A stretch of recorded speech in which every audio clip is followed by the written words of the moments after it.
Hi, everybody. So I'm a physicist, and I will be talking about the physics eventually. So what fundamental questions we are asking ourselves? And the main questions we're asking about ourselves is what actually world made of, what holds together, and actually how it started, right? Where did it come from? Well, here we see kind of a hint about Big Bang, but how actually do we explore the matter and structure?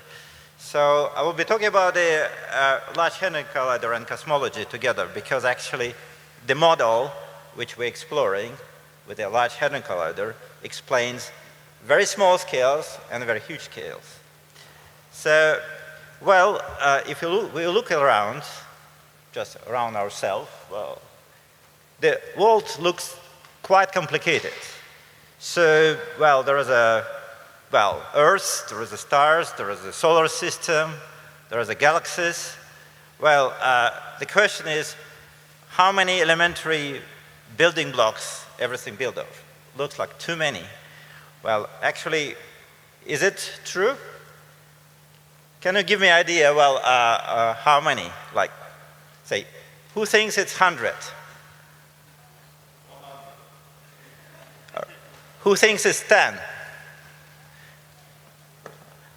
Who thinks it's 3? Well, if we look around ourselves, we'll see how many. So the slides are following, they're coming. So, but let's start from like past. So for 1,000 years, we've been asking ourselves how many and what are elementary building blocks of nature. And about, well, already more than 2,000 years ago, well, 2.5, well, Greek philosopher, one of them, Empedocles, well, thought about the just 4 components, like fire, air, water, earth. The other one, Democritus, he just mentioned that very kind of intuitive and maybe very correct statement that by convention sweet and by convention bitter, by convention hot and by convention cold, by convention color, but in reality atoms and void, or atoms and space. Just amazingly intuitively correct things. But in order to understand how far this guess was from reality, we need to actually come to experiments, and we need to explore nature. Because theory without experiment remains philosophy, or maybe, well, philosophy I put in quotes, but this is more like intuitive guess rather than true. So we need to explore how this guess is actually correct. So, and as an example, here's the periodic table of elements, well, suggested by Belyaev already 200, almost, well, a little bit less than 200 years ago. And what he found that atoms are can be characterized in the groups, and these groups periodically repeated themselves by chemical properties. So if you look at horizontal lines, so the property is changing up to the next row, but in the next row, the property is periodically repeated.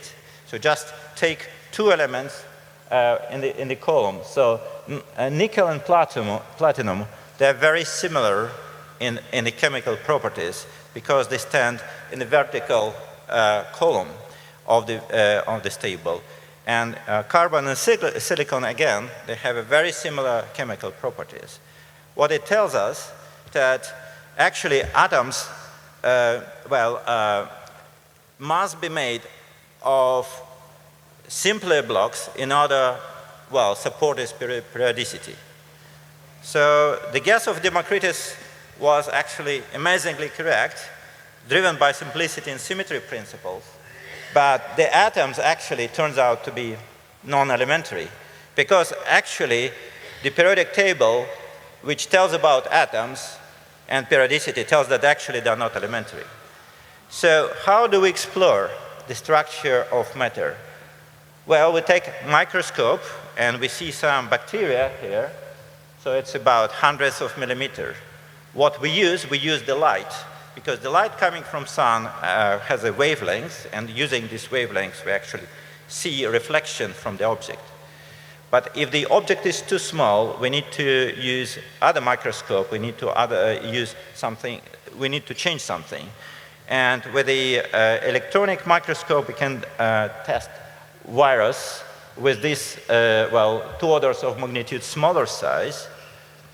And with the X-ray microscope, we can actually see atoms already.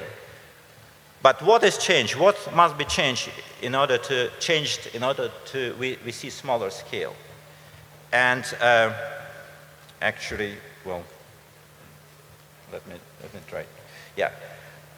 So what we need to change?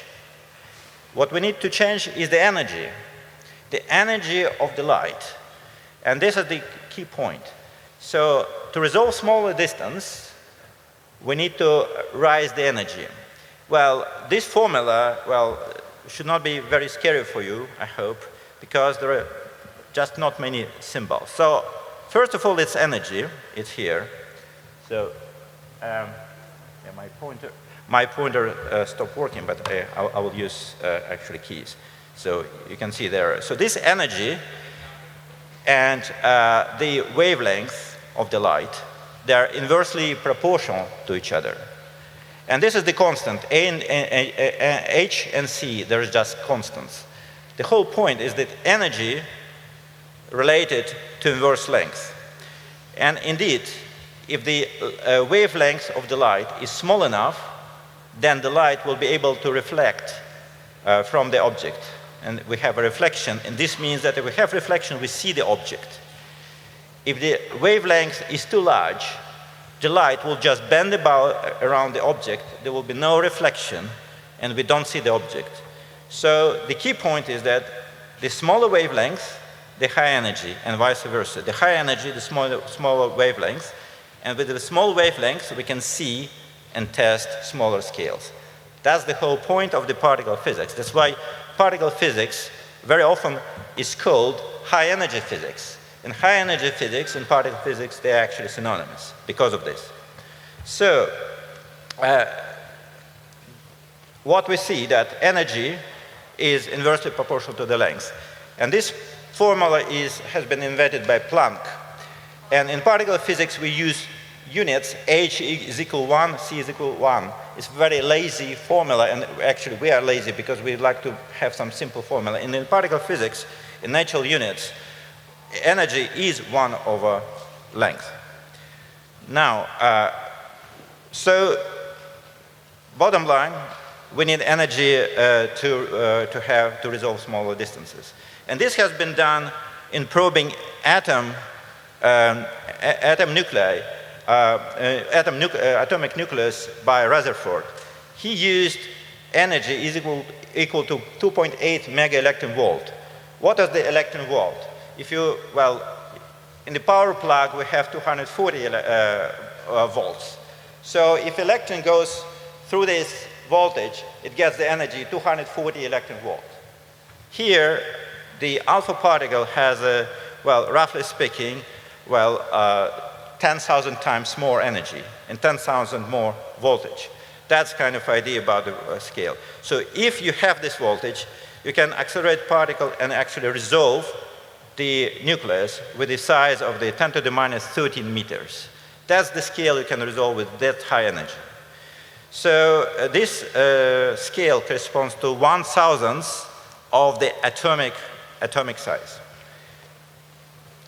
But we can go further, and actually now we have quite amazing picture. So this is the picture of the 100 years history of exploration of the structure and elementary, search for elementary particle and smaller scale.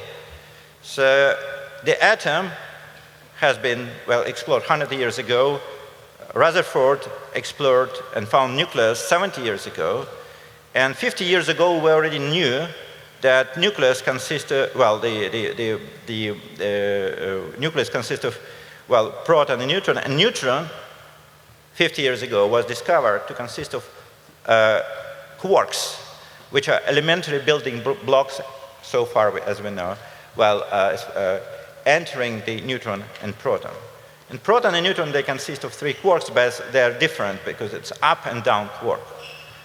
And now, after 50 years, when we tested 10 to the minus 15 meters length, well, now we're testing a scale 5 orders of magnitude smaller, because now we have Large Hadron Collider with the energy 5 orders of magnitude higher.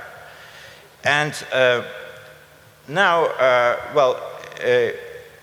we can count how many actually elementary building blocks, everything we see is built. Everything we see here around is built of electron, up quark and down quark, which build neutron and proton. So only 3. Quite amazing, extremely simple. Now, the proton consists of UUD and neutron consists of UDD because they have different charge, and up and down quark, they have different charge. Up quark has plus 2/3, down quark has minus 1/3. So if you add up, you get at this scale. So we reached extremely high energy, and let's talk about Large Hadron Collider, which provides, give us possibility to test 10 to the minus 20 meters scale. So at the moment, Large Hadron Collider actually running 13 TeV energy, so 13 tera-electrovolts, or 14 is the design, is the ultimate design energy, which will be soon, but actually, at the moment it's 13. Well, just to be fair. It's not a big difference though. And you're talking about the 10 to the 12 electron volts. Moreover, if you make a proton runs with such high energy, the proton running almost with speed of light. The difference between velocity of the proton and speed of light is 20 miles per hour. The difference, is 20 miles an hour. That's about the football ball you can kick. You can kick probably even faster. And there are 600 million collisions per second happening because you collide not only one proton, but several of them. And this is the ring of the collider, and I'm not going to spend much time talking about the actually, kind of engineering details of the collider. I will talk about physics. You need a huge detector, and what's happening? So the proton collides with other proton at extremely high energy, and you produce something. What do you produce out of this collision? You produce, this kind of burst of new particles. It's not a remnant of the proton. It's actually new particles which have been produced from that amount of energy. So this way you can produce many things. And summarizing what we can have from such high energy. Again, repeating, from Planck formula gives us the connection between energy and length. We can test very small scales. The Einstein tells us that the energy and mass are connected directly. So from this energy, we can produce new particles, and very heavy particles. That's how Higgs boson has been discovered, because Higgs boson is 125 times heavier than the proton. The only way to produce it, you need to have enough energy to convert this energy to its mass. Moreover, the energy and the temperature are directly connected, and this Boltzmann tells us, this is Boltzmann formula, that energy is equal KT, which means that if you calculate the temperature corresponding to this energy, then we're talking about the, even in comparison to 12 million kelvins in the core of the sun, we're talking about the temperature which 10 million times higher than the temperature in the core of the sun. And this temperature corresponds to the, 10 to the minus 13 temperature after the Big Bang. We can calculate, actually, this temperature. We cannot calculate what happens at 0 time, but we can evolve and apply a formula and find the temperature 10 to minus 13. And this is the scale. So actually, well, not only standard model has been established and confirmed at Large Hadron Collider, and this is Higgs boson, and this is UED quarks. All other quarks here, they're heavier, they can be produced, but they quickly decay. So what we see, atoms consist of neutrons, protons, and electrons. They consist of mainly U and D quarks and electrons. And this is the scale we covered. And this scale, which covers by Large Hadron Collider, but there is a bigger scale, which actually covered by theory, which confirmed by Large Hadron Collider. So Large Hadron Collider confirmed theory, which describes huge scale from the Planck, which is 10 to the 19 giga-electron volts. This is the huge energy, the highest energy, because above this energy, the gravity becomes strong and we don't know what happens. Up to our time, 2.7 Kelvin, this is the temperature which is created by the photons. What we also know that we reproduce we know how to explore from very small scale to very large scale. And this, transition has been confirmed by double map collaboration, which look at the cosmic microwave background and slice the light which coming to us through the time.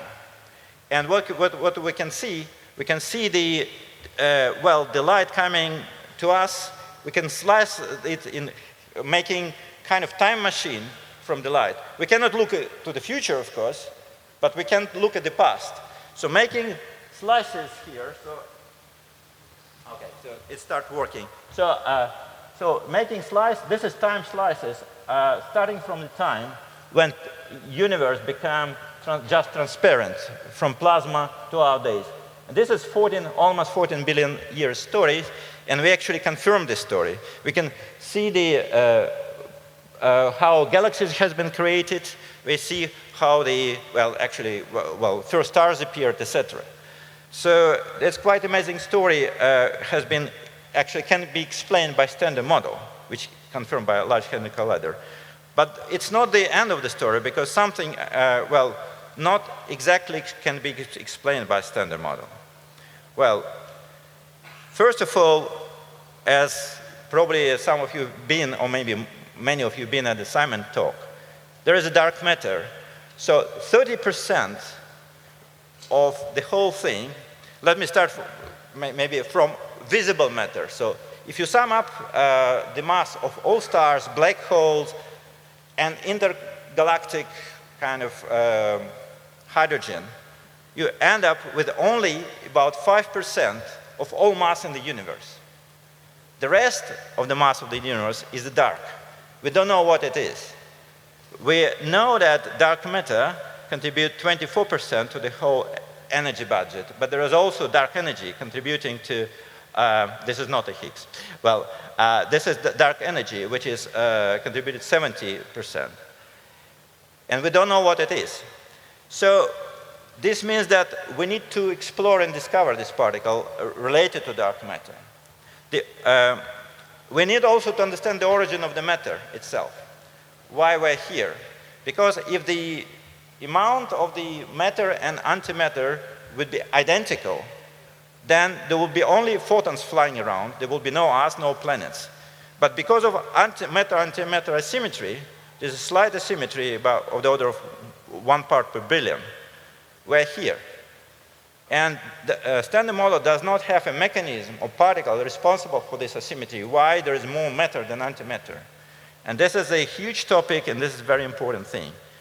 So the sector which is responsible for dark matter or dark energy, we believe that there are some particles responsible for this, and generation matter-antimatter asymmetry, can be found, such a particle in such a sector, so maybe there are many particles, many fields, can be found by the LHC. At least there is a huge potential to do this. If not, the next generation of colliders would be coming to understand this, because this is two fundamental questions which must be answered. So final remarks. I just want to say that our knowledge, what we learned from LHC and from physics for many years, is actually our power. And LHC is the powerful tool, is not the first, and it is not the last. Why? Because we're driven, well, we want to discover new things. We are curious, well, and what is the main driving force for us is actually curiosity and fascination. That's for my personal approach. And I think that, well, the science is a great force of like generating this curiosity and fascination. And if you'd like to learn more about this, well, I'm here around till Monday, and here's my email, and this talk already, well, on the website, so you can access these slides. Thank you very much.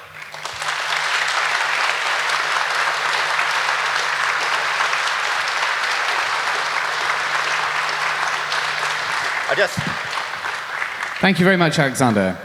Stick around. Next up on stage B, 316 group will be, no, Pamal group, sorry. We'll be talking about that artwork, 316. This is just a movie about the kind of, well, one of the movies which show how the protons collide at the Large Hadron Collider, and just, it's about 40 seconds, so it's, well, there's no sound, but it's okay, I think that's fine. It's supposed to be sound here, right? Yeah. So this is the tunnel, and this is the proton, and this is the proton consisting of 3 quarks. But there are 10 billion protons in the train which are colliding. This is just an example of 2, but actually there are billions of them collide in one train.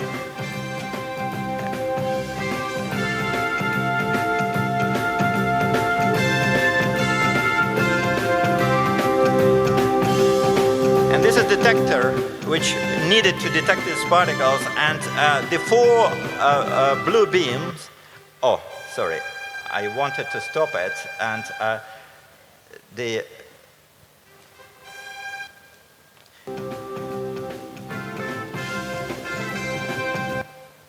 for some reason, anyways, the 4 blue beams, which been showing there, and for some reason, I cannot really stop.